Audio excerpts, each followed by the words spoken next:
These just don't get old. I may have haters, but man, I got themes. Oh, I'm forgetting some light. Holy God, I got some lights. I got light problems all over this room. Wait. Holy shit, I was writing up until the very end. I'm missing lights everywhere. Sorry, guys. Hey, welcome. Happy hour. Humpday Hangout here at the Director's Garage. I am your host and, resident idiot, Michael. And Meze Lyric version 1, V1s, like this headphone. Not a lot of people do. Don't really care. I'm in that kind of mood today. What's going on? Not much happening in the headphone world. There were some sales and stuff. I don't know how much we're going to get into that. Let's give us a little more light, because you can never have too much light, fellas. You just can't. You just can't. You always need more light. Let's get some other lights on, too. Hang on. Yeah, I'm wearing shorts. So what? It's 95 frickin' degrees in LA. Look, I forgot that light. Love that light. That's one of my favorite lights. Lights the turntable. Gotta have it. It is. It's like, it's crazy hot right here, right now. I don't have a huge agenda today. There's not too much I can go into. I am working on the review of the B21 Raider. And I'll have that out next week. It'll be here before you guys know it. And it's going to be a 2-part episode. 2 parts. Because y'all ain't going to watch an hour-long video. And I've got a lot to do with that episode. So it's going to be in 2 parts. There will be a part 1. And then just a few days later, there's going to be a part 2. It's not going to be one of these things where, like, I put out part 1, you're waiting 2 weeks for something. It's going to be like, they're going to be days apart. But I've got more to do on that. I've got more to figure out. It'll make sense. It'll make sense. But it's going to be great. It's going to be great. We have a viewer system to look at today. That's exciting. I've got somebody sent me a photo of just a simple listening rig, and it is wonderful. So we're going to check that out in a few minutes. But not too much, there's just not much happening. So I just thought I'd come on the air and we'll see if and it's a holiday tomorrow. So a lot of people are off in their own, they're off on a boat somewhere where I should be. On a lake, which sounds pretty good to me. But hey, if you've got some viewer pictures, you want to show off your system, you can send all that off to directorsgarage@gmail.com. That is directorsgarage@gmail.com. Follow the bouncing finger.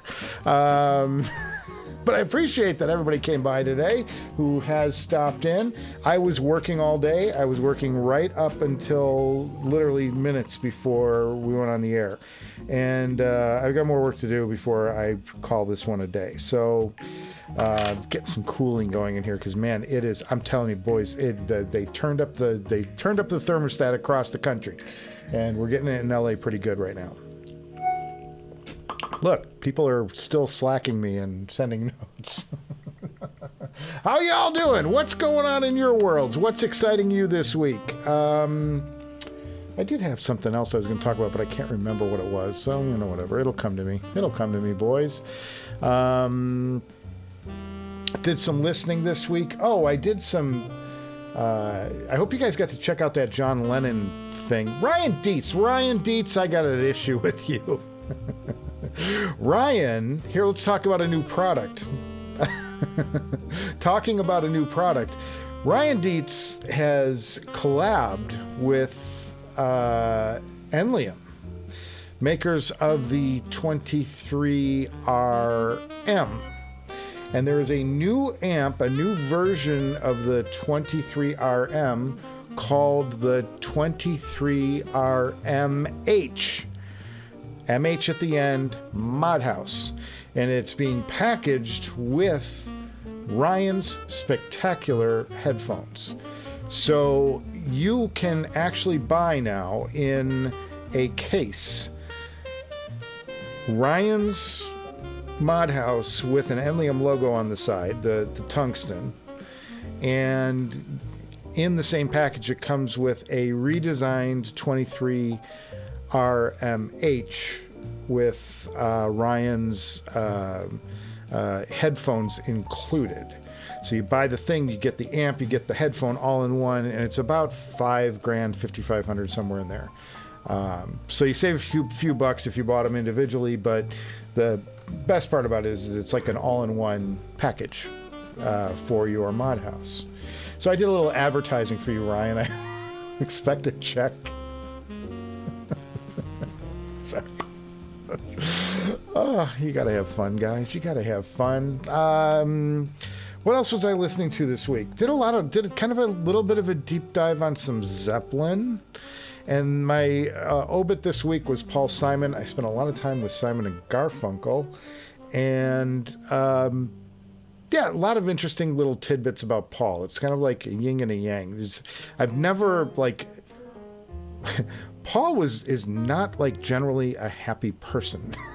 I don't know if you guys knew this, but he's not. So I was, like, doing a lot of research, and I'm like, wow, this guy, like, really did a lot of therapy, I think, in his years, because he's not a terribly happy dude. You know, like, you do a record. Let's just talk through it. In the 60s, right? Simon and Garfunkel first formed. They were known as an act called Tom and Jerry, right? That was their nickname, and they loved the Everly Brothers. They were mimicking the fifths that the Everly Brothers sang in. That's where their musical style came from. And then they disbanded, and, like, you know, they had like a hit in the late 50s called "Hey Schoolgirl."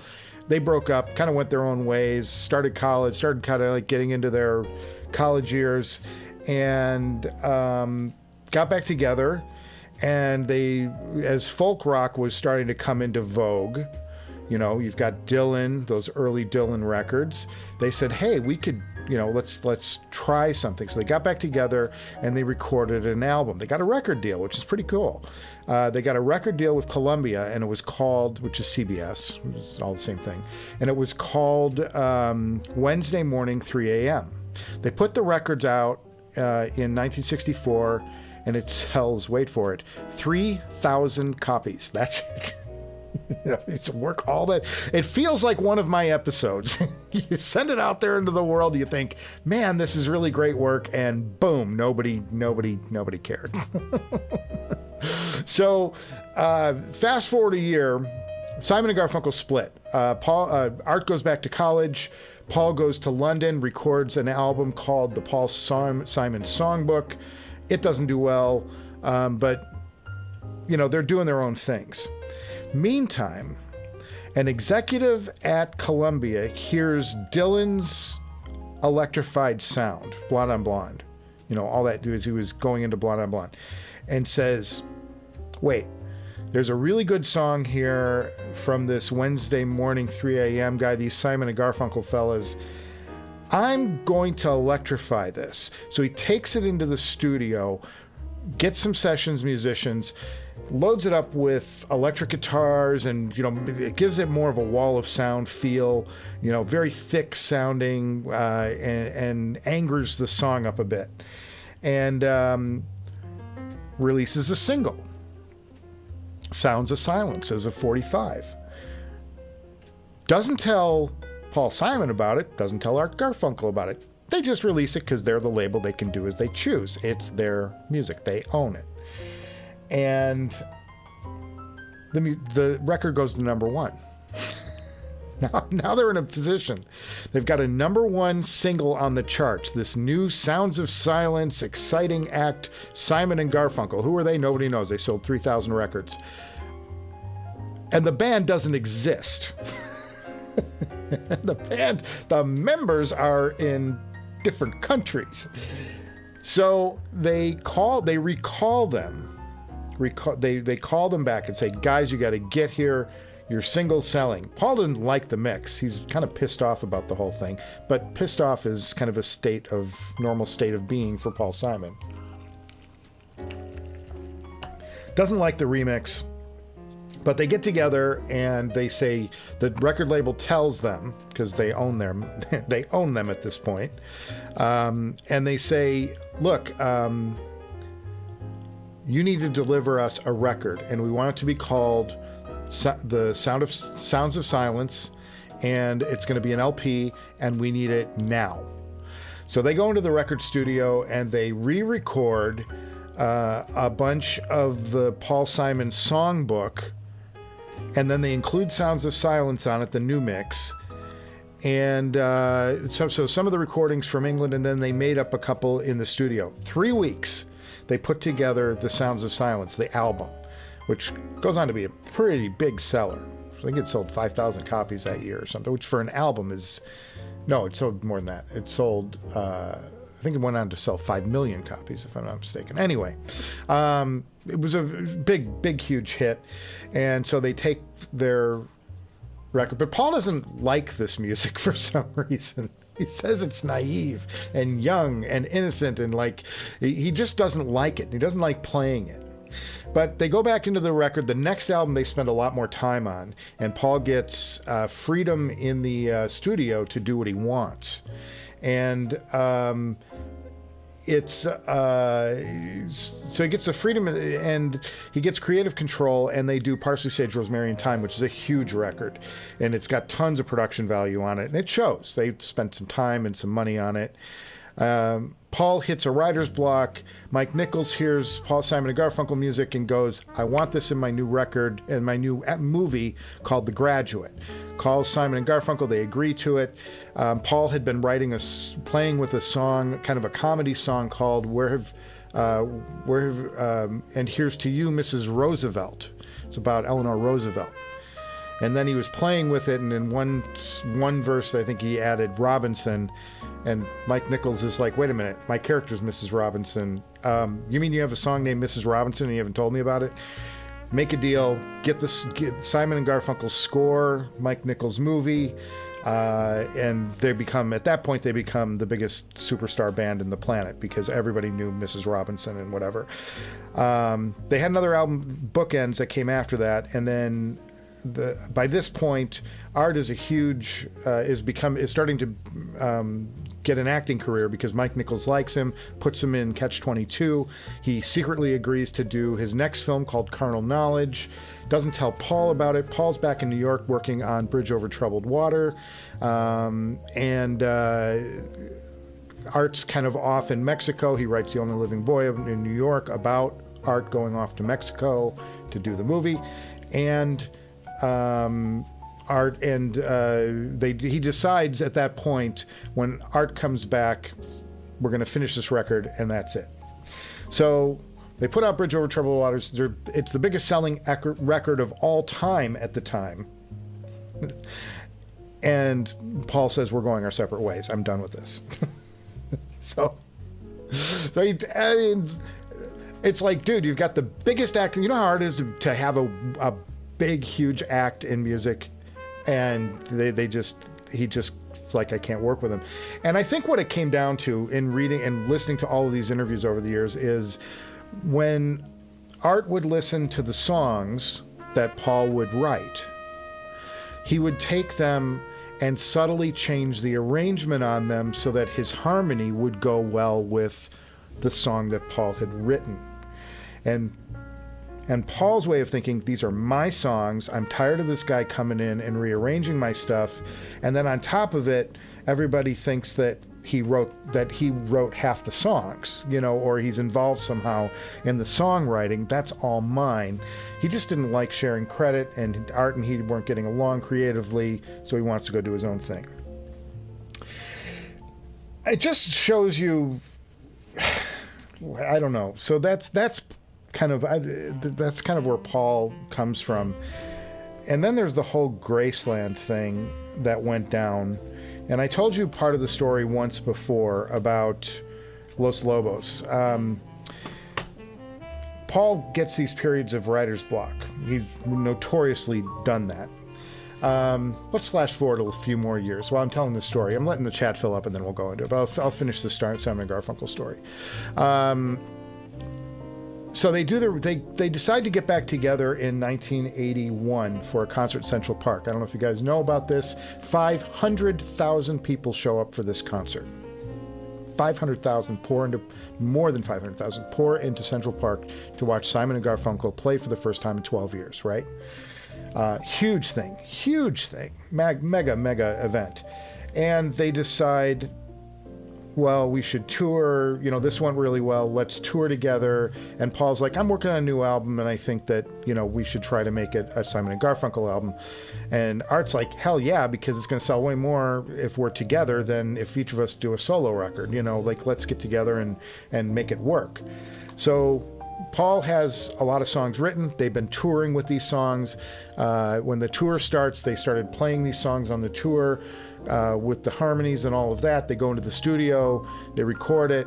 Art makes some suggestions about rearranging things so that the harmonies work a little better, makes it a little more popular, a little more listenable. And Paul says, these are my songs. In fact, these are so my songs, I'm going to erase your tracks. All of the tracks, what was going to be a Simon & Garfunkel reunion album, Paul, at the 11th hour, goes in and blanks out all of Art's vocals tracks and releases Hearts and Bones as a solo album, which tanks, naturally.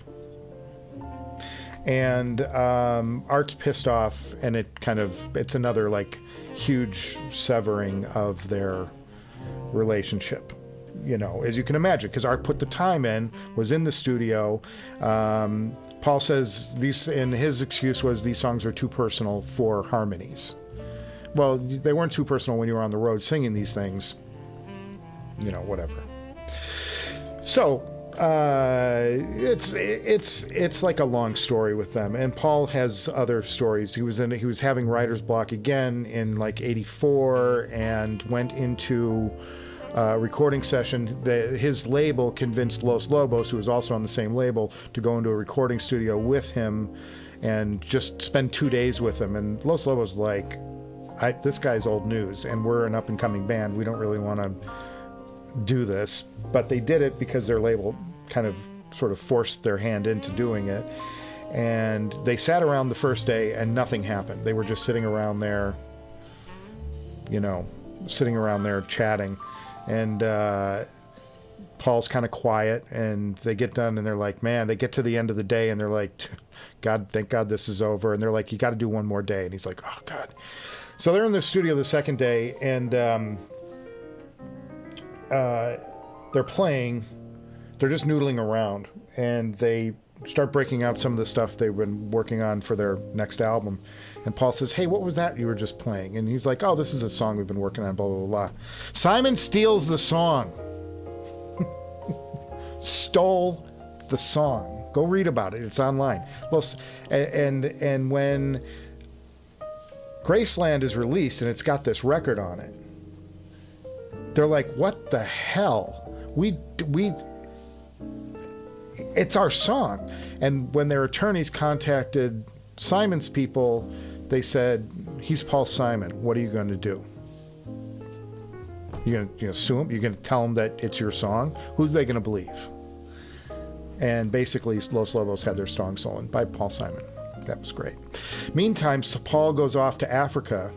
He gets this idea after he's working with another singer who gave him a tape and said, I'm kind of interested in having my album. He was hired to produce a record, and I can't remember the name of the woman. It's Mary something. And she hands him a cassette tape filled with African rhythms on it. And she says, I want my album to kind of be infused with like this kind of sound. Paul never finishes producing the record. She's pissed off. But he takes the tape, and he's like, this is great stuff. I can do stuff with this. And he's like, I'm going to go to South Africa and record this. And then I'm going to, kind of make a record out of it. Except 1985, South Africa is in the middle of apartheid. And there's an industry-wide ban on doing anything with South Africa or its musicians. Now, Paul says, well, the problem is nobody's willing to go in there and expose this music to the world and bring it out. And it's hurting the musicians there, so I'm going to go do that. He does get approval from Quincy Jones, which is a pretty good person to have an approval from, but he goes there anyway. A lot of people are pissed off about this. Goes down there and records all of these rhythms with the local street musicians in South Africa, takes the tapes back to New York, and forms albums around these rhythms that he recorded and voices. Cultural appropriation, anyone? Because he fakes the record and he doesn't mention the fact that the living conditions that these people are living through are horrible. These people are oppressed. They have a government that's coming down on them like a ton of bricks. All they've got is their music and each other. Like shit. People didn't like the fact that when he puts out this white pop music with African rhythms, it doesn't mention any of the trouble or the trauma that's going on. Like, you didn't put out a song saying, you know, apartheid, free Nelson Mandela, like, you know, the Chili Peppers did. You did Diamonds on the Soles of Her Shoes and You Can Call Me Al. Jesus. So that's that. That's what I'm gonna. That's my little Paul Simon rant for the day. And he, but to his credit, he did credit some of the musicians that he worked with writing credits. So at least they got their.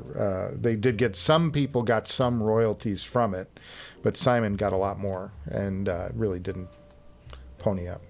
So there you go, my Paul Simon stories. Yeah, some people really, I mean, I like his music. That's the problem, is that's like the flip side of this. I love Simon and Garfunkel, and I love all that old stuff, and I love his music, like even the stuff in the 70s and Kodachrome and all that stuff. Loved it all, man, but holy God. I'm loving the music, but not the man. Okay, let's get to the chat before we lose everybody here. Neil Snyder, unfortunately, Neil's watching. Well, Neil, you're always welcome, buddy. Cheers. Hey, y'all, I am Jay. He got to listen to the Emmanuel at a local meetup here in SoCal last weekend. Well, that's cool. Even got to listen to it on his gear. It was glorious. I am Jay. Very jealous. Very nice. Ryan's got a cup of coffee out. Bought you that cup of coffee with my ad for you. I love you, man. Kevin Jock says, hi, gents. Gene Fruit says, waiting on a UPS delivery. Looks like Friday instead of today. Yes, Gene is, and it's coming from me. More on that later. Ryan saw the Enlium X Mod House collab. Yes, I saw it too. Very cool, man. Very cool. I'm still waiting on my review unit. Kidding, man. Okay. Since I'm D&D, he bought a small portable amp to use with his M23 DAP, 6 watts, 60 ohms. It's called Ampersand. I've heard of this by Centrance. I've heard of this, Neil. I've heard of this. I haven't tried it, but I've heard of it. And it's kind of a cool looking little unit, I think, as I recall. Very nice. Curious if you've got the Enlium Mod House collab yet. No, I'm still waiting. I think that Ryan tells me it's on the way. It'll be here any day. Guys, I'm not getting it. I don't have it. I don't rank that high. I need more viewers. I need more subscribers. Like and subscribe, fellas. Like the show. Subscribe to the show. It's all the love. Love the colorway of the Enlium Mod House. Yeah, I'm partial to mine, which are custom, but IMJ, I hear you. Not sure I want to, but that's the thing. It's like I've got this cool mod house. I'm not sure I want an Enlium logo on my cool mod house. Just a thought. I like the colors that Ryan does on those, though. That's really cool. Can't wait till it arrives in Canada. Kevin Jock, Woodstock G from Paradise, British Columbia, Kootenai. Like it, man. Welcome, Woodstock. Cheers to Woodstock. Nice. What do you listen to up there, Woodstock? Are you gonna do? You got some headphones up there? Are you on vacay? What's going on? Hipster Cow, howdy, gents. Hope you're having a great week. We're having a week. I don't know if it's a great week, but it's a week. Congrats, Ryan. Thank you for the kind words. I can send you the amp or bundle if you'd like to try it after the current reviewer is done. Well, I would love to hear the amp. You don't have to send me the headphone because I've got one here, courtesy of Mr. Ryan Dietz. But yeah, sure, Ryan. I'd love to hear it, but you know, I understand. Look, the one thing I've always said about my show, I know my place. I'm a 6,000 subscriber show in a world of 50,000 subscriber shows. Those guys are going to get the goods first. I accept that. It's cool. You can send it to somebody else first. But it's very nice of you to offer. And if it happens our way, of course, I will listen to it and tell you what I think. Hipster Cow says, I am Jay. Where was the meetup and where was my invite? Liam Manis looks really cool, but man, price is intimidating. What were your thoughts on it? Oh, I like this. We got an internal discussion going around. Chat getting together. Love it. Neil Snyder, his B21, got his B21 Raider amp. You didn't get your B21 Raider amp. You couldn't have got it yet. It seems the lights dim in his town for a few seconds when he turns it on. Yeah, I know, man. That's a lot of juice. That's a lot of juice. HA4 piece. Oh, this is one of my one of the guys that wrote in my comments below at some point. I don't know what he's. I don't know. Audio files IEM end gain system. Are you saying that you're talking about your HA4? Is that, or HA4? Anybody want to, if you want to interpret that audio files, we'd love to hear some English. That would be great. Let her rip, Tater Chip. Dixter. On it, man. On it. Hipster Cow, it was in LA Puente. In La Puente. It was a meetup, Head 5 meetup. Danny from Raw was there. Got to try it on a couple tube amps, a couple of solid states, hybrid 2, very cool. Paul Simon is a great Travis picker. He's a great player, that's for sure. He's a picker of other people's music too. His favorite pairing with the Imanis was the tubes, Felix Envy, and his WA-23. I love this report, man. This is awesome. Absolutely love the sound of the Imanis. Speed of an E-stat hits hard, if not harder than the Sisfara on the low end. Let's look this up. I'll show it off to you guys because we're talking enough about it. Let's see what the hell it actually is. Let's go to this thing.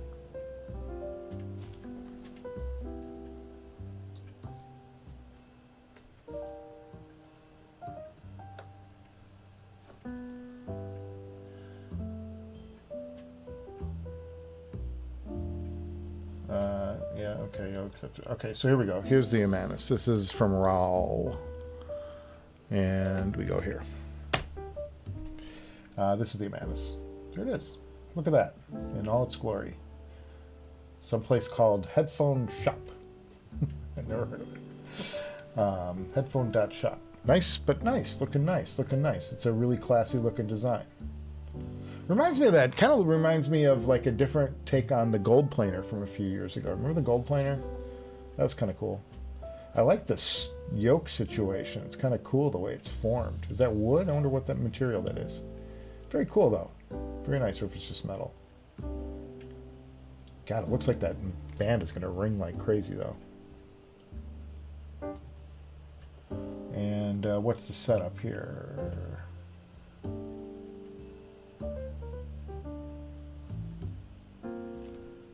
Classic coupling.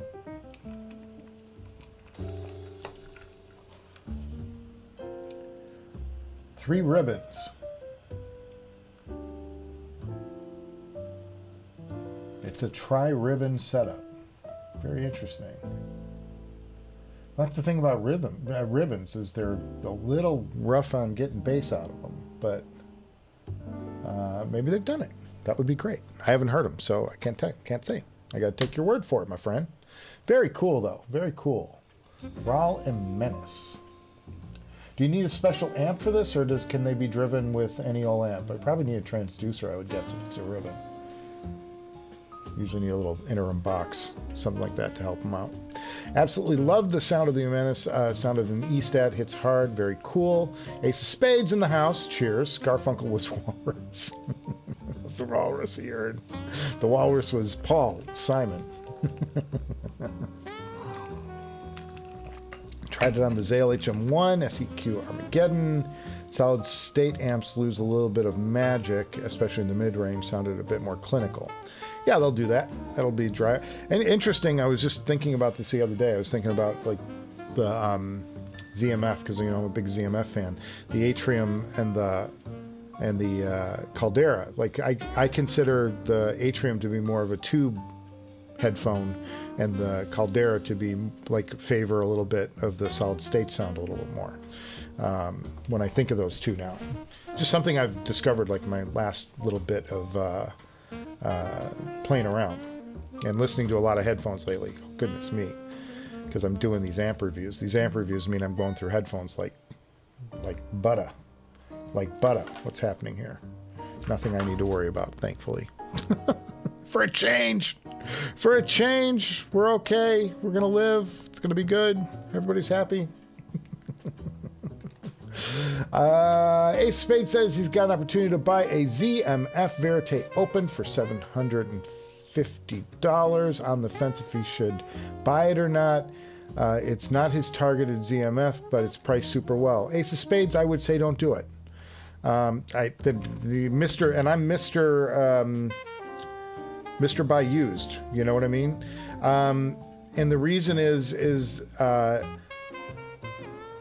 I fundamentally don't like the sound of a beryllium driver. I've come to that conclusion. It's just too bright, and the Verite Opens are a brighter headphone sound. And I would encourage you, like I would look for some of the other models before I would actually look at the Verite Open. I just think you're going to be disappointed with it. That's my feeling on it. But as Gene says, it's easy to flip at that price, so you could probably sell them for what you got them for, and that's fine, you know. But other than to hear them, I don't think you're going to like them. That's my only problem with it. I don't think you're going to care for them, but you might. A lot of people love the Verite. There's great detail on the headphone. That's the good thing. Great speed. Good imaging, you know, that kind of stuff is really good. But the tuning, you know, the tonality of the beryllium driver is not, it falls too much into that upper mid-range. Things peak too much up there. And I got a little disappointed by them. But I also didn't, you know, like ultimately it was like I liked the Focal Utopia until I didn't, you know. But that's part of the journey of headphones, is discovering what you like and what you don't like. And that's important too. You know what I mean?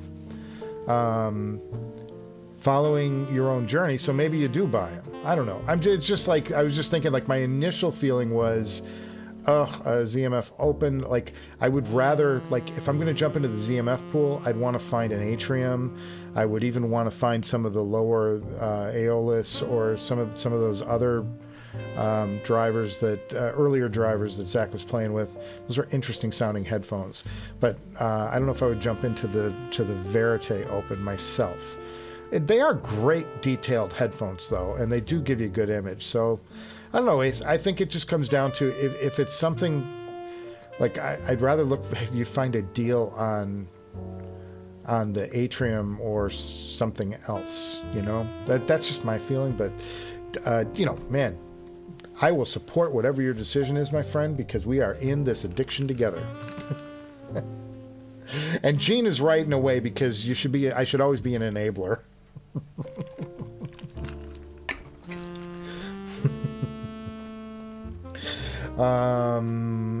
Basically all this is talking about the Paul Simon stuff. Well, you know, JT Beams and Paul Simon's like, who? Who is this guy? Why do I care? I listened to him for a lot of years. Paul Simon's got a lot of my money. I bought a lot of his records, but it's just, oh man, it's when you hear, and then you hear of like acts that do it right, and you know, like all of that, and you're just like, God, why do you got to have these people in the business that just use people so much? You know, it doesn't have to be that way. I mean, but I think that Paul's got a lot of personal problems. I think he's always had a lot going on up here that was not great, you know, and he's talked about being in therapy for years, so he's had a lot to deal with. But you know, I get it. I don't know. It's a shame because I love, as I said, I love his music so much. I absolutely love Paul Simon's music.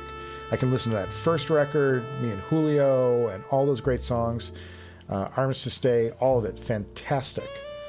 And then the '75 album, There Goes Ryman Simon, One Man's Feelings, Another Man's Floor, Dixie Hummingbirds, Love Me Like a Rock, American Tune. These are classics. These are outstanding, like song to song, fantastic records.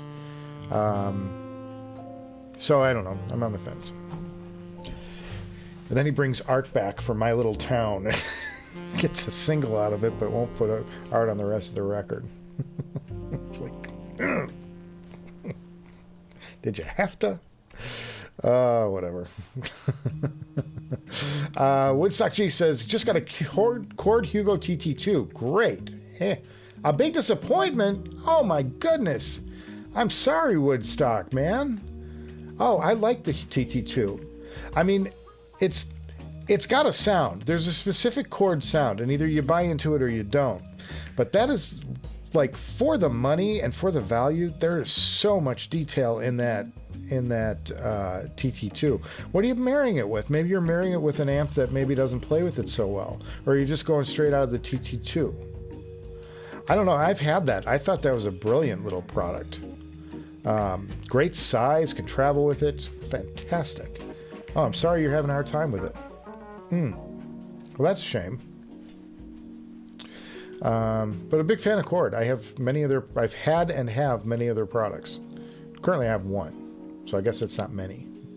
I've got their TT1. I sold the TT2 and the M-Scaler combo a couple years ago when I started to play the DAC upgrade game, and I wound up at the DCS table.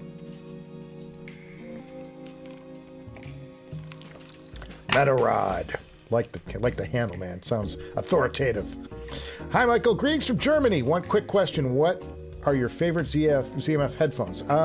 Very simple. The Caldera and the Atrium are my two favorite, both open backs, are my two favorite ZMF headphones. And they're both so complementary towards each other. I would say buy either. If you're new and you just want to get your toe wet, I would say go with the Atrium first. It's more friendly. It goes across. Well, I don't know about that anymore. Maybe the Caldera can run a little bit bright, and you can remedy that with a fix that we did on the show a few weeks back. We did a live install of a little filter that you can put that took some of the brightness away from that headphone, and I just love that headphone even more now. The Caldera is more in the lane of, say, the Modhouse, or in the lane of the Sisvara. They're planers, they're wicked fast, tons of detail, but they have great bass, and they don't take a lot to drive them. So in that regard, it does make sense. The Atrium can be a little bit tricky because it's high impedance. So you got to have something that can push a high impedance headphone. That said, they're easy to drive. You don't need a lot of wattage, but you have to be able to push a high impedance because it's a 300 ohm headphone. Like the, I think the Sennheiser HD-650, I think, is a 300 ohm, and so is the HD-800.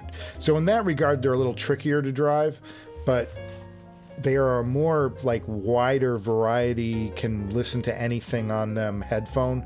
The Caldera favors more audiophile music, and the Atrium is more like bring what you got. It'll play either.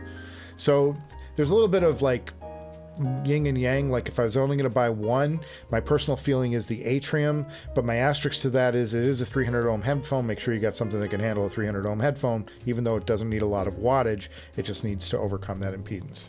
And I'll put high impedance. So those are like the two, but those are the big two for me. I haven't spent any time with this Caldera closed. I can't really comment on it.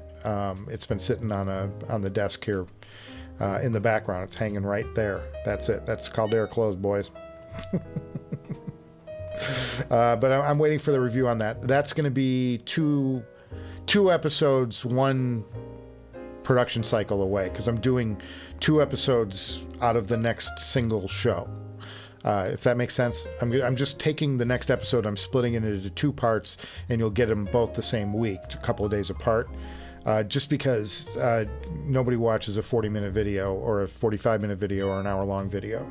And it's hard to get, it's like, if I'm going to do all that work, I would like people to watch it. people just won't tune in for anything that's over half an hour. It's like, really 20 minutes has got to be your goal for a YouTube video. And if you're not hitting that 20-minute mark, you're harming yourself. And I do that all the time because I just want to do the episode. So the thing is, so the next episode I am breaking into 2 parts at a very cool place to break. And I've got the first part is getting done now. The second part's still a little raw, and I still have to add to it. It's hard to explain why, but it'll all make sense. And it's going to be phenomenal. The next episode is great, guys. That I can tell you. Can't say about the ones after that. The episodes after that are all going to suck. But this next episode, guys, it's going to be the best.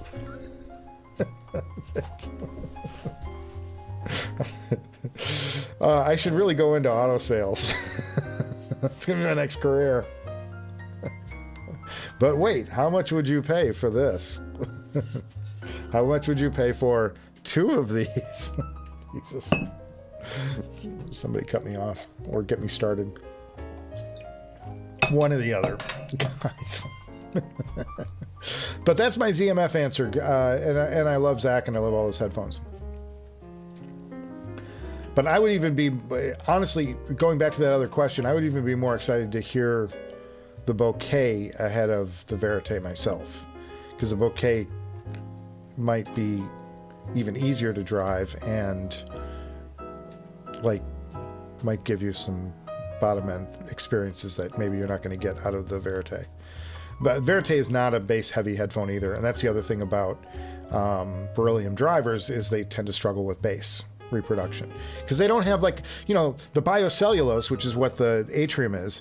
It's a very flexy material, and when you get that thing moving, it's pushing a ton of air. It does a lot of movement physically. It physically moves better than a beryllium driver, which is more rigid. Now, rigidity is great for speed in your driver. That's why planars have such great detail, planar magnetics. But the bass is just so much more powerful on that biocellulose thing. That's why I just think that the Atrium can be such a good time. If you get the suede pads, get the suede pads with those. I keep telling people that just to remind them. I opt for suede. When in doubt, get suede. Michael, do you have any plans on reviewing Anthony37? Cheers, brother. Welcome to the show. And welcome to Metarod.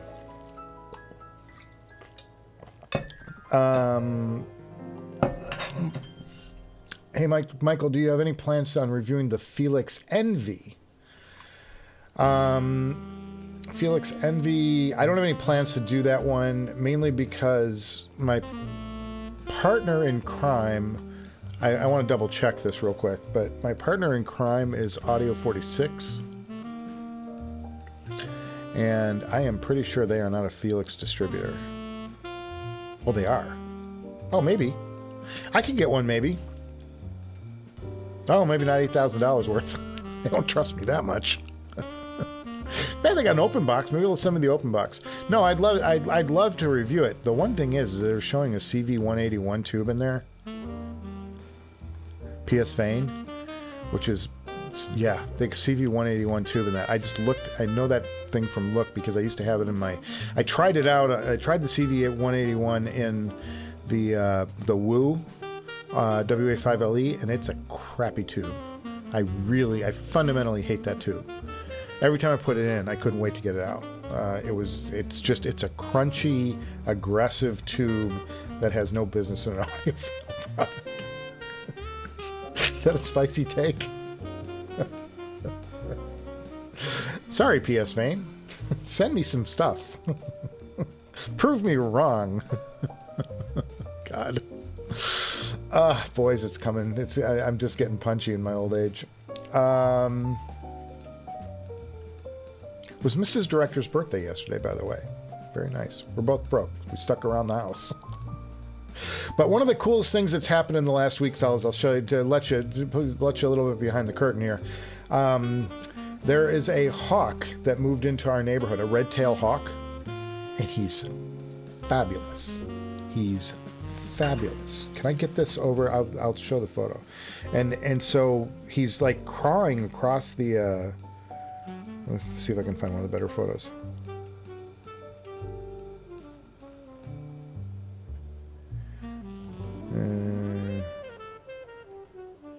Oh, that's nice. That's nice. I'm going to send this to the, let's send this to the laptop of death. Right?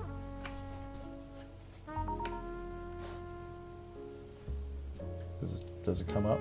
Oh, it did. Good. Open it. And then we'll show the viewer system as long as we're here. Okay, let's go up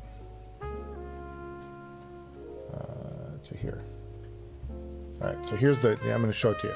Here's the hawk that moved into our neighborhood. It's so cool. Where'd my switcher go? Jesus. It's a train wreck.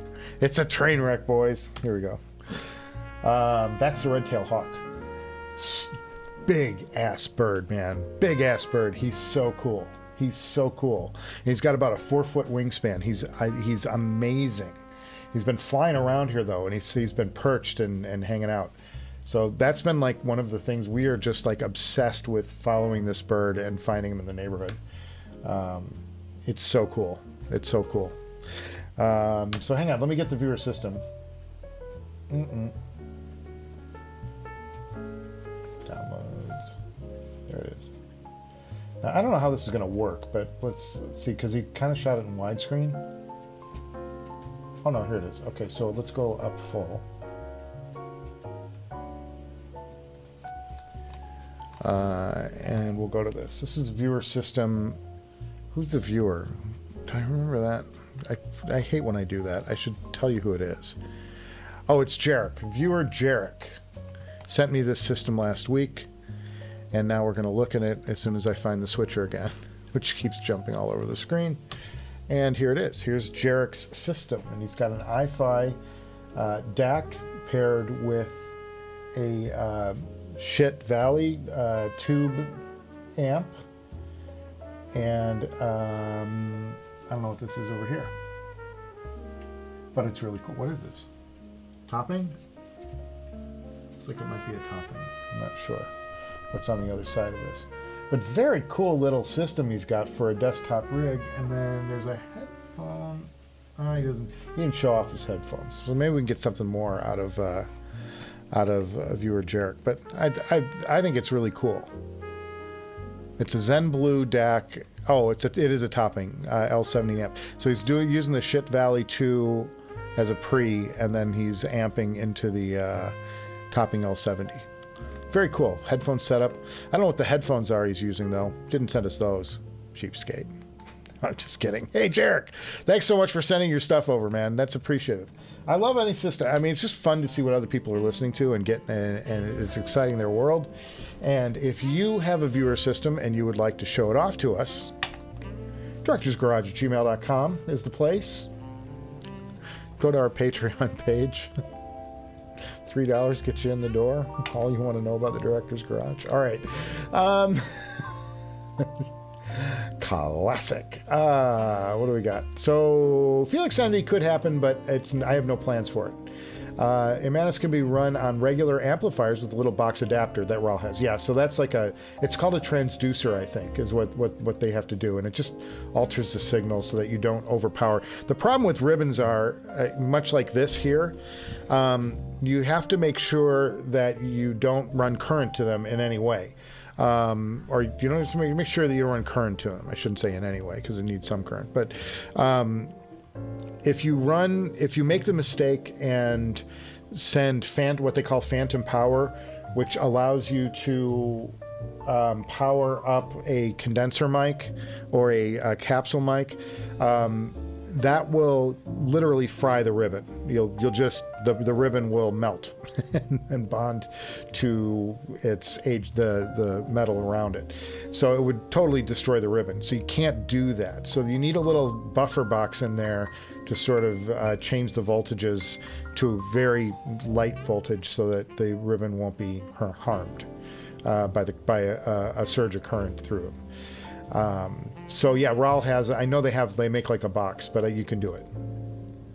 It's kind of interesting about the B21. If you got that little transducer box, you could then run on the 1 amp, you could run dynamics, electrostatics, or ribbons. That's a pretty cool prospect. That'd be pretty cool.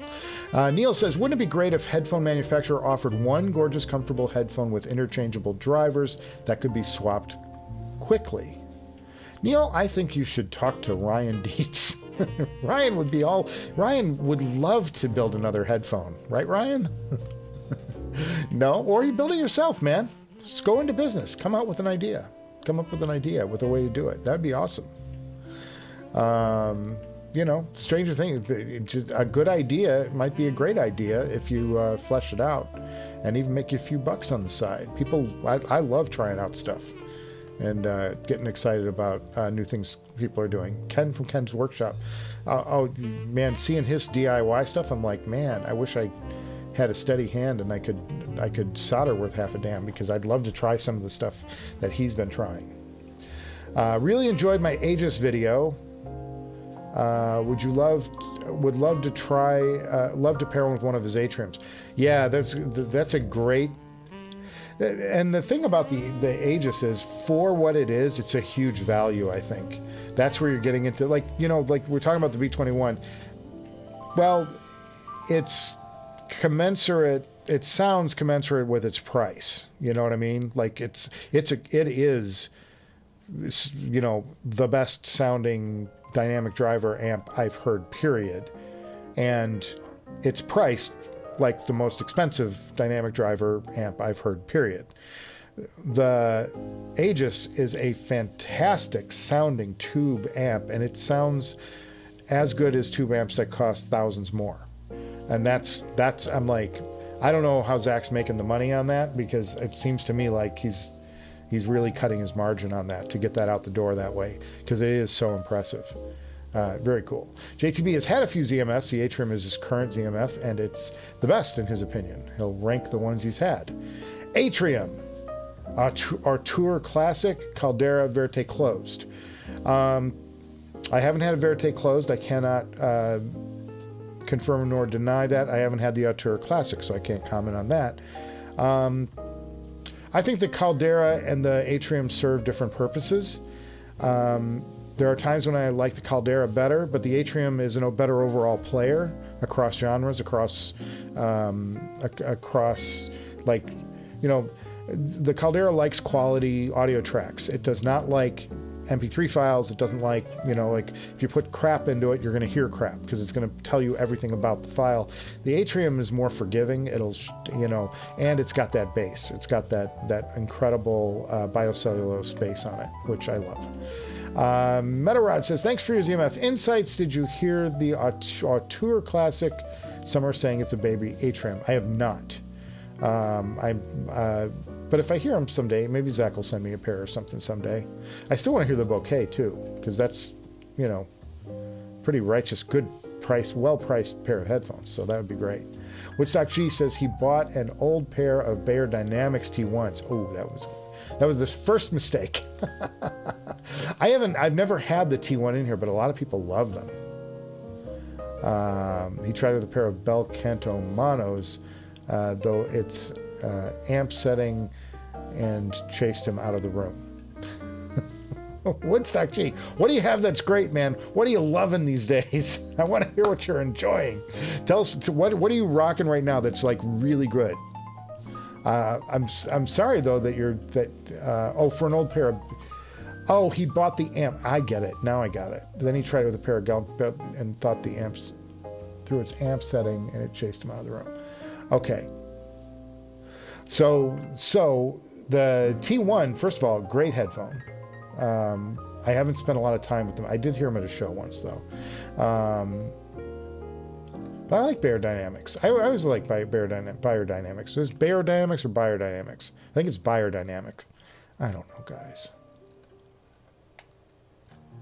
I'm sorry, I want to go back. I want to read this other thing. Oh, Cord TT2. Okay, for the Beyerdynamics. Well, that actually, you know, I mean, just logicking it out. What is the driver on the T1? Anybody know?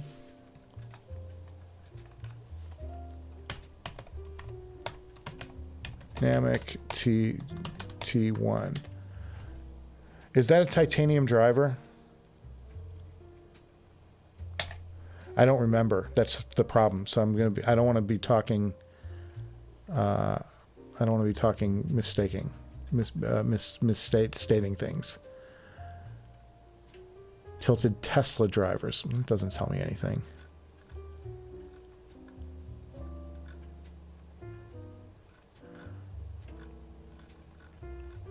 Well, it looks like a standard dynamic driver.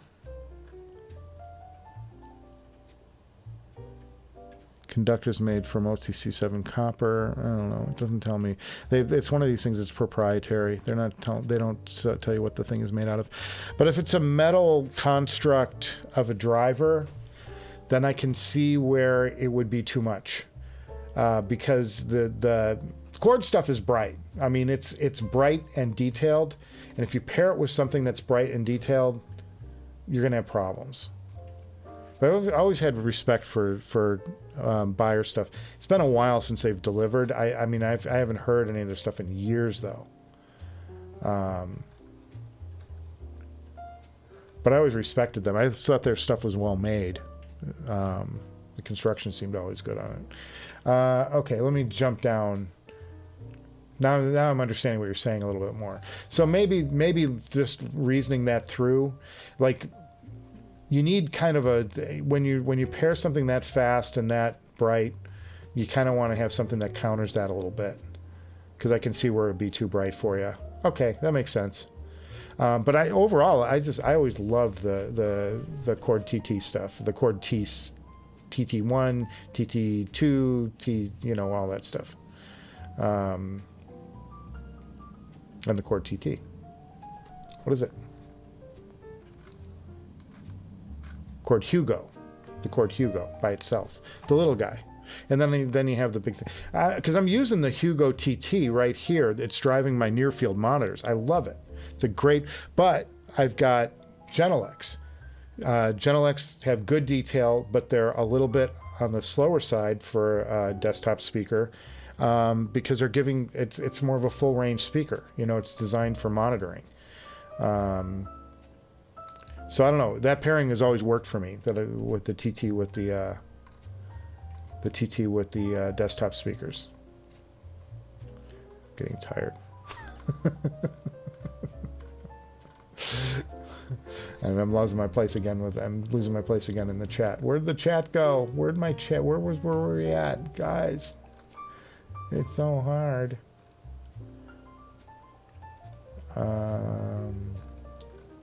The TT2. Okay, now I'm like, yeah, and so you had the desktop TT2 with it. Got it. But like I said, they're incredibly bright. It's incredibly detailed DAC. I don't know. It's interesting. I mean, I haven't heard the pairing, so I can't comment, but I'll take your word for it. If it bothered you, it bothered you. There's no two ways about it. Then yeah, get rid of it. But I almost wish that you'd kept it though and tried it with something else, because it's such a good product overall. You know what I mean? JTB had the Auteur Classic for a good while. The Atrium sounds like an evolution of the Auteur Classic in some ways. Okay, I'll buy that. That hawk will keep any rodents away. So will Howley. Howley still brings me little presents in the form of mice and rabbits and squirrels and anything else. He brought me a snake. He brought me a scorpion.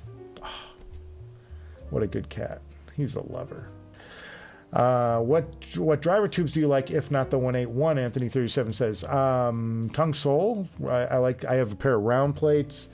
There's a new pair back here that I just started playing with. What's it called?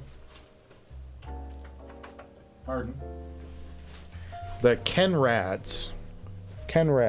These are VT231s, but 6SN7 round plates. Those are my go-to. They're very expensive now. I think they're about $1,000 a pair. If you buy new old stock, if you get them used, you can maybe find them a little less than that. These are about $300 a piece, or a pair, match pair. And I bought them because they're supposed to have a lot of punch. I put them in and I didn't hear a marked difference, so I'm like, I love my round plates. I went back to them. JTB says we'll send his headphone and gear pick soon. You better, man. Waiting on the Geshelli J3 Pro DAC, which just shipped to put on the Irish. And I just saw that the other day. What's his name? Camera head guy. The guy with who does all the reviews with the camera on his head. He did one. He did the Irish. Whatever it is. I caught a little bit of that. Thought it was cool. You know, interesting, worth a look. One pleasant surprise with the Atrium is that the Duo MT604 balanced tube amp drives them pretty amazing. I haven't heard that. I can't comment about it, but JTB, we have similar tastes. I know that because we've talked about the things that we like. Add some nice punch and slam to the Atrium. It's only $170. Highly recommend it. Okay, if you're on a budget, man. Let's do. JTB's got a solid for you. Ken Ryan, I'd throw $500,000 for development of a driver swap full headphone. Is that before or after you get your B21, Neil? IMJ says, yeah, the Aegis sounded phenomenal with the ZMF. Tried at the meetup too. The Atrium sounded beautiful on it. Atrium closed too. Yeah, I had him in here, and IMJ, I agree with you totally. I think it's a phenomenal pairing. That was my favorite pairing, was the Aegis with the Atrium. I liked it more than the Caldera. And again, I think there's something to the Atrium being a little more tube friendly, and the Caldera being more of a solid state friendly headphone. Generally, I'm sure there will be exceptions. And everybody has different tastes too. So, you know, something that I hear that sounded good, you might not think so. That's okay. It's a big world, guys. Not any one person has to be right, except me. No, I'm just kidding. IMJ says, tried the DIY Aegis. Tried the DIY Aegis and the ZMF Aegis. Quite a bargain. Yeah, I mean, looking at it, I'm like, I don't know how he's doing that amp at that price. It's a good price, $3,400. When you look at all the stuff that's in it and how he's wiring it, you kind of scratch your head and go, where's he making his profit on this thing? But he is somehow. Maybe it's in the volume. Ace of Spades says, anybody have any experience with DIY Tube Kit Elekit AD600S? It's the 300B tube. Nope, I can't say I do, but somebody chime in if you got help for Ace of Spades, please. Nathaniel Pond, what did you retract? You tell us right now, Nathaniel. Anyone have a good flagship or next tier down IEM recommendation with priorities being comfort, light, small weight? Like the Eagle Ear Ravens, but they hurt to wear. You're thinking the Empire Ear Ravens? They sound great. I agree with you. I think that's a great sounding IEM. I got to hear those at the show last year and was really impressed. And I've been talking with them. They're trying to get me a pair of those to review in here at some point. I don't know when it'll happen though. It's like their review unit's been bouncing around, and then they're like, and then they came at me, and I said, well, I've kind of got a month of episodes already sitting here, so I'm like, if you send it to me, it's fine, but it's going to sit on a shelf for a couple of weeks. Maybe you want to put them somewhere else before they come to me. It's all the negotiations for what makes sense to bring in and what doesn't.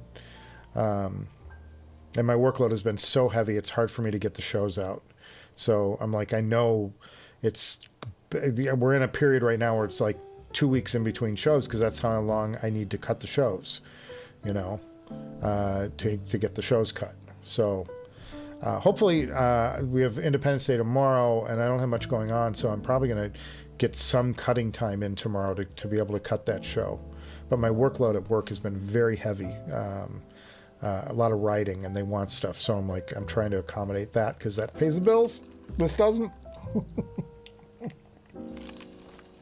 But an IEM recommendation for you, I would say this: Canera Nana. I have the 2.0, and you can find those for under $1,000. I use them every day at work. They're a beautiful small IEM with a great tone curve. Those are outstanding.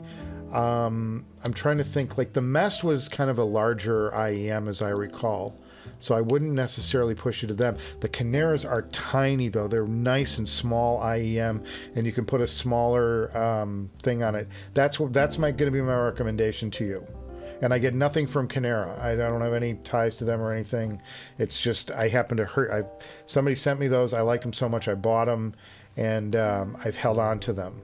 And there are a couple of different versions of it now. I think there's a 3.0 and whatever. I haven't heard the newest ones, but if you can find a 2.0, you're going to be good to go with those, or you can buy whatever their latest one is, and they're around $1,000. It's a comfortable price. It's an ouch price, but not an oh my god it hurts price. So I would look into those. Very pleased with those. And they're comfortable. Like, as from a comfort standpoint, they're so small. Put a nice cushy ear tip on them and you're good to go. But I wear them every day. They're everyday comfort. Really good. Which suede pads for the ZMF? There are a few. Anthony, as far as I can tell, it doesn't really matter, because I've heard other people telling me that they have different suedes and they do the same thing. So I wouldn't sweat it. I use the Caldera, but I don't think you have to have the Caldera suede. I think it's just the material, Neil, join my Patreon. Watch the ZMF Ray Samuels Hangover Hangouts. Best sleep he's had in months. Ouch. God. Hey, guys, can somebody reach through the screen and pull that knife out of my back? Yeah, I want to get Ray back on that though, because it was all new and everybody was talking to him, and I really want to ask we have some questions that went unanswered, both me and Ken. So there you go. Bayer headphones are solid, but if you are treble sensitive, a little cautious. That would be my worry. Period. Bayer dynamic, yes, that would be my worry, because I don't do well with headphones that have upper mid, and this is stuff that I learned over time. It's not and it's also something that has progressed with me. I'm more sensitive to treble than I was 2 years ago, 3 years ago, 4 years ago when I started the show, and that's one, because I have tinnitus, and it's probably not gotten better. I don't really know, because I'm not that person I was 4 years ago, but I would say it certainly hasn't gone away. And it makes me sensitive to upper mid peaks, lower treble peaks. Once I get past a certain thing, it doesn't bother me as much, but I'm very sensitive towards that. And then my preferences. I've learned, the best part about this hobby is what you think is the greatest thing you've ever heard today. Tomorrow, it's not such a big deal. Like 6 months down the road, it's like, well, that was really exciting me at the time. But I'm not as excited about it today because I've heard this and this and this, and I understand my own preferences more.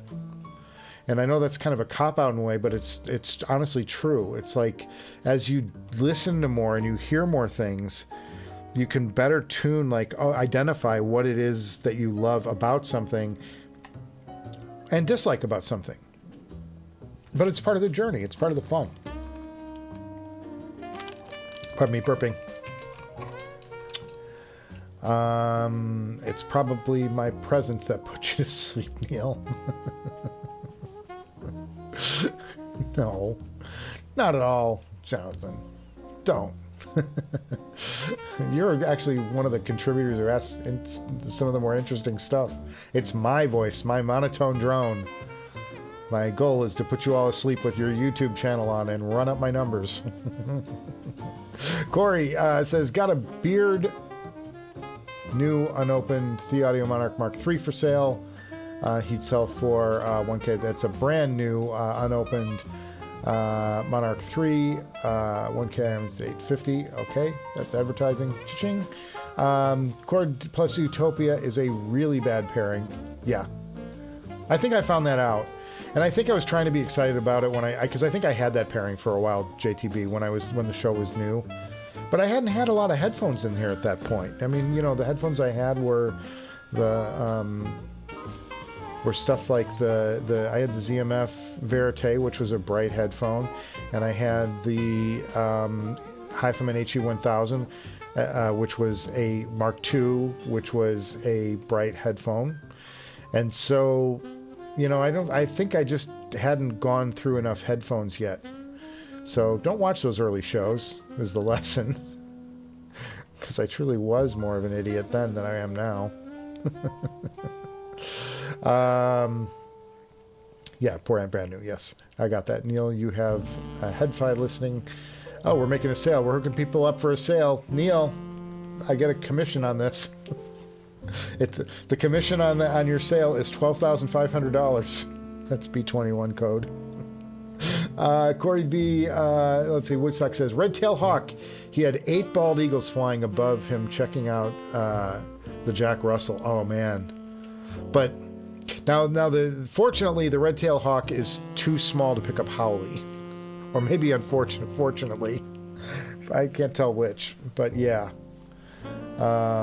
Those are fun. Zeos. Yeah, thank you. I just wasn't drawing a blank for a second. Have you had the chance to listen to the Verum 2? No. Have not heard the Verum 2. Zeros. It's the head camera guy. Oh man, too Freudian slip there. I'm stacking wood, so I check. Well, that's good, man. But yes, I just love the red-tailed hawk, man. I'm fascinated by him. JTB says he made a comment in the Zeos Geshelli Irish 3 video, and some ARS measurements guys started arguing with him that cheap SL and topping amps were better, and the idiot never even heard of a Geshelli.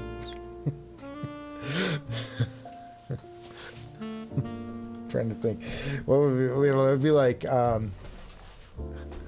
somebody saying, "Man, you're just wrong about RAW, man. RAW is the best." I'm like, well, okay, well, I don't own a RAW, so I can't comment. Well, I don't either, but okay, you're arguing about something you've never heard. Got it. Okay, check please, waiter. And why are you arguing? It's headphones. I don't understand that. Like, there's no hill worth dying on. I'm not afraid to be wrong. I sometimes, like I'll be in the train of thought and I'll misspeak or something. It's like, I don't mind being wrong or saying something dumb or saying something, who cares? We're just having fun, guys. It's fun. Woodstock says, even though his 2-channel system does not sound right. Well, mine doesn't either. I got a big screw rolling around in one of my woofers. So I have had to shelve my 2-channel hobby until further notice, until I can have time to go and dig into those speakers. As JTB would point out, it's going to be 3 years and I still haven't pulled my records out and I haven't fixed my speakers. That's where we're headed right now.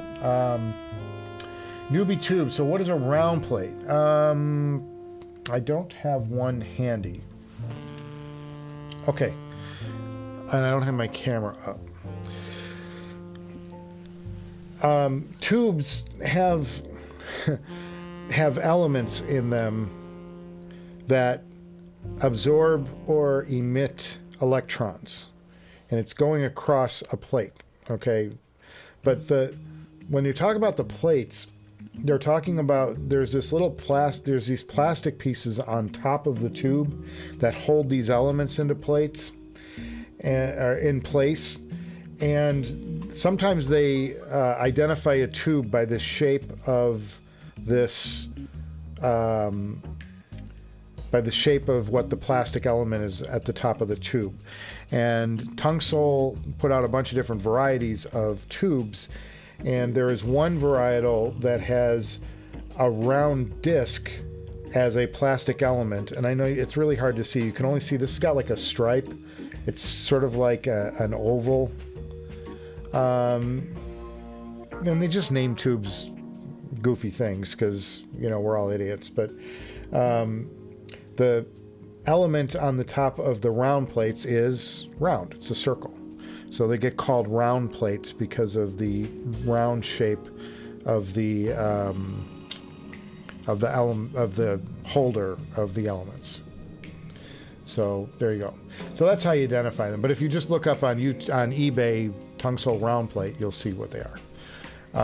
You can get a much better close-up. Maybe I can do that as a visual.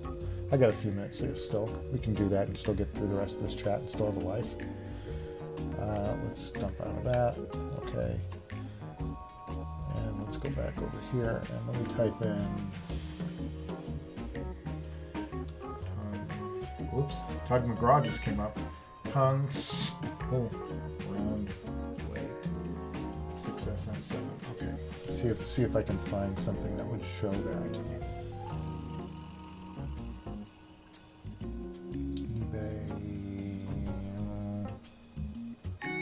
Stock tubes. Let's just. All right, I'll flip it over to this and let's just see if I can find something. Tube porn coming your way. Nope, that's not going to work. Tube Depot, you got something for me? Well, they don't show the round plate, but basically these. See this element up here? It's round. It's round, and that's why they call it a round plate. I think, and somebody correct me if I've got that wrong, but that was what I thought they were talking about, is this round disc at the top that holds the elements. I don't think they're talking about the element themselves, but you can't really see it anyway because it's got this frosting on the inside. But they're really good sounding tubes.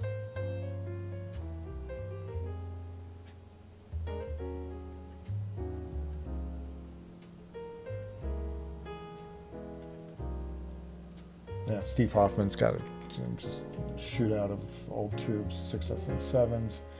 And they're the best I've heard. This looks like an interesting picture. Let's take a look at this.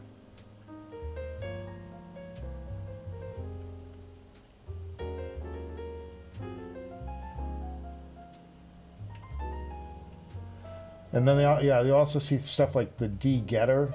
The getter is the thing that captures the electron. The electron is put out through I think it's called the anode, and then the getter is what catches the electron on the other side of the tube. So yeah, this has got a round, like a round top on it. Usually the spikes won't let it be called a round plate. So this isn't a round plate tube. There, now you can see it. Okay, if it didn't have these spikes, it would be a round plate. It would be called a round plate. But this has got like a sun, some sort of sun pattern on it. But the getter is also another way they talk about it, is the shape of the thing that catches the electron on the other side of the tube as the electron goes through the tube. Anyway, I don't have a full knowledge of tube everything. I defer to other people, but there you go. JTP says, our hipster cow says he doesn't know why some people treat this hobby like it's life or death. ASR and Reddit just lambaste you if you do anything beyond Apple dongle and KZIEMs. Yeah, I don't know. It's I just want to have fun with this, and I want to spread knowledge and learn, because I'm not afraid to be wrong about anything. I'm more than willing to go, oh, I had that wrong, guys. I'll tell you what it is. Ace Spades is leaving. Cheers, Ace Spades. Love you, brother. Barry Douglas just got the X-Duo 604. He's also impressed. It runs his Verite closed, HiFiman, and the 800s. Very cool. Garrett Chow says, anybody have any experience with Eversolo DMP A6? Everybody's raving about those things. The A6 and the A8, people are going nuts for them. They're digital media players as the DMP. They are streaming boxes, and they look phenomenal. And I've heard everybody say, if you're on the fence and you're thinking about getting an A6 or an A8, get it. So I have a little bit streamer envy, but my DAC does the same thing as those do, so I don't need one.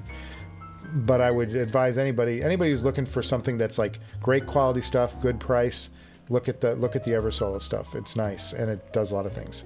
Corey B, thanks for the Rex. Neil Snyder says, humor, gentlemen, humor. I know. JTB says he doesn't mind a little back and forth argument, but this guy obviously never heard of a Geshelli product and was totally talking out his butt with the measurement nonsense. Yeah, I know. And then talk to me about measurements, and let's have that discussion, because I'll go off on that. That's a whole thing right there. You know that.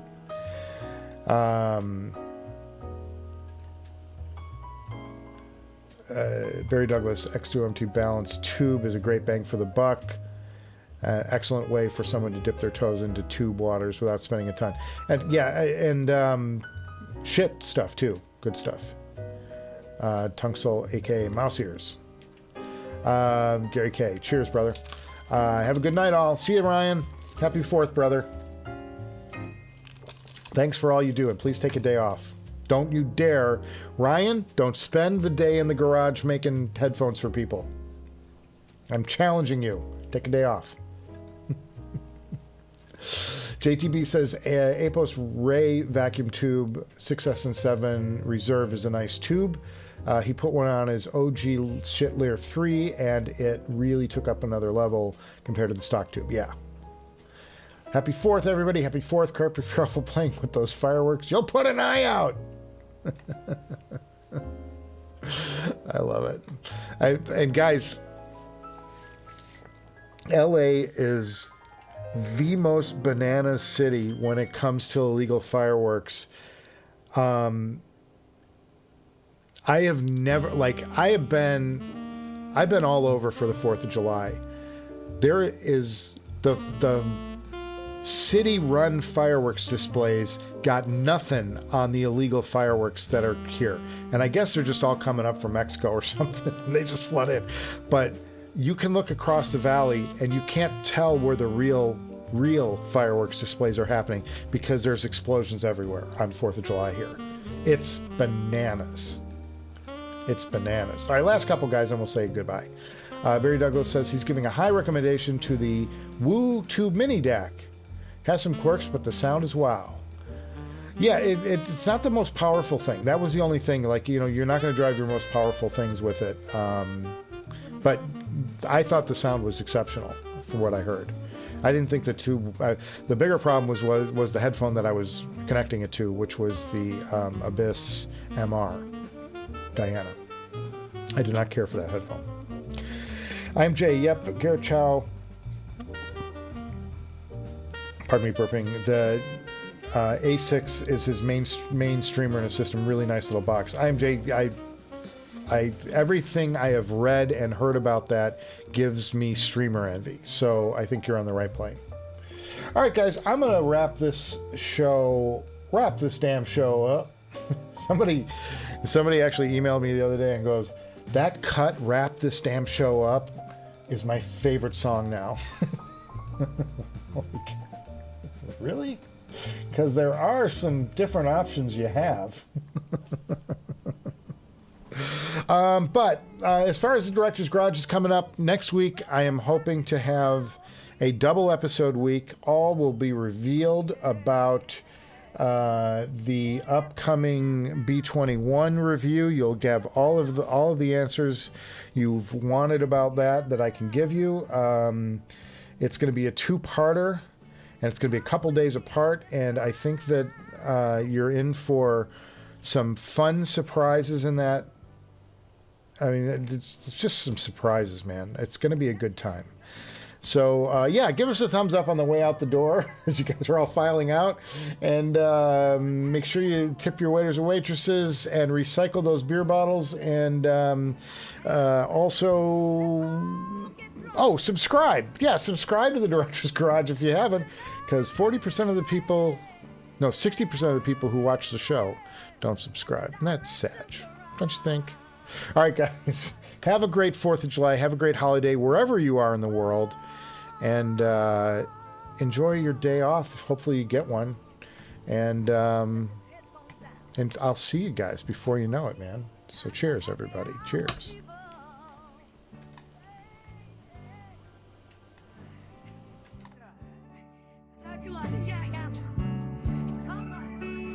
Let's hang out and get wasted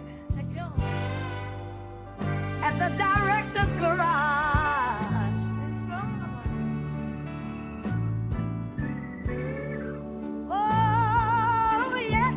Oh yes, it's time to get juiced at